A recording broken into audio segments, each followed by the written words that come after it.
kan. Pergi ride di tengah malam ni, sebab hari Khamis ni kita dah nak start puasa kan. So bila nak start puasa ni tak boleh dah nak ride lagi dah. Siang tu kena pergi ride siang tu memang cari naas dah. Sebab nak minum kan. Ride ni bukan senang ni siang nak cari minum dia. So memang tak lah nak ride siang tu. Dan bulan puasa ni memang aku kan selalu rest kat rumah saja dan duduk rumah saja.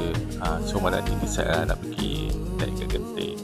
Tapi masalah dia naik genting ni, polis lah tak bagi. Sebab dia cakap jalan tu dah cakap apa, licin. So patah balik. Aku patah balik lah. Aku pergi lepak dekat Petron dekat bawah tu lah. Petron tu adalah Starbucks kat situ. Walaupun tempat lain tak boleh lepak, sebab tempat lain tu dia cakap dah tutup lah. So tak apalah, lepak je lah kat Starbucks tu kan. Carilah apa yang benda patut boleh makan. Aku boleh minum je lah kat situ. Nampak tu, aku tengah cari apa benda lah. RM1 sampai RM20. Normal dah tu Starbucks kan. Kalau Zeus tu dulu dia murah lah sikit, dari 15 baru. Okay, bye.